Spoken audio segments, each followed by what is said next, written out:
everyone, it's Amanda, and today I'm doing some upgrades to my PC. I'm going to be installing a Wi-Fi card along with adding Bluetooth. I'm doing this just to keep my desktop free of cables as much as possible. So to do this, I'm going to be using the TP-Link N900. It comes in at $38.95, has excellent reviews on Amazon. And also I'm going to be using the IoGear Bluetooth 4.0. Comes in at $11.23. So for about $50 you can be adding both. So for this install, you're going to need to locate the PCIe slot on your board. Mine is right up here at the top, and I'm just going to be showing you where this is before we get started. So it's going to line up right here like that, but you're going to need to locate it on your board. So the first thing we're going to do here is remove these back plate covers, and I'm going to be removing 3. Right after this, I'm going to be installing my 980 Ti. That's an older video, but I recorded this previously whenever I shot that video as well. So for this, you're only going to need to remove 1 and line it up to the PCIe slot, but I'm going to have to remove 3 because the graphics card takes 2 slots of its own. And I didn't want to have to record that video with the graphics card install and then try to have to put this around it, so I was just going to do it in order that made the most sense to me. So I was going to start with the top and work my way down. And if you guys want to check out that video, I'll have it linked down below as well.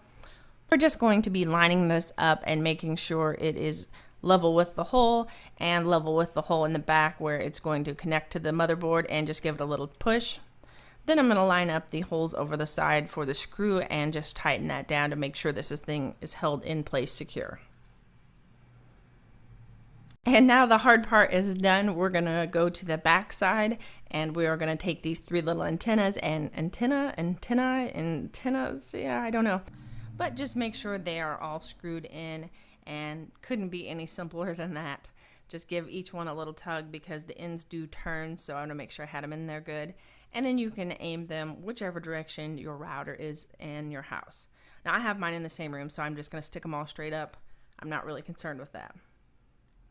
So that's all there is to it, to this part of the install.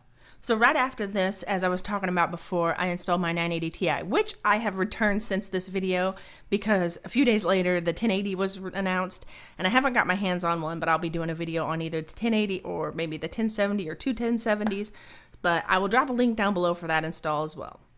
So now we're on to the Bluetooth. The Bluetooth is just a USB adapter. There are some other options, but this is the simplest, easiest way, and it has great reviews, and it was said to work with my keyboard, although Windows 10 doesn't play well with my keyboard. Anyways, I'm just going to be installing this on one of my free USB slots. I'm not going to be using the 3.1 slots, just the slower 3.0 slots, and that's really all there is to it. So now, I didn't forget to say at the beginning, make sure you have your PC unplugged, but we're going to plug that back in. Hopefully you guys all know that if you're working on your PC anyways, and then turn it back on and make sure everything is up and going. So that's all there was to it. Everything automatically was found and connected. I didn't have to install any drivers. You may have to actually go and install some drivers. That's going to depend on everybody's PC and build. I don't know why mine just worked out of the box, but it did. So thank you guys for watching. If you found this video helpful, hit that thumbs up button and subscribe if you're new to the channel.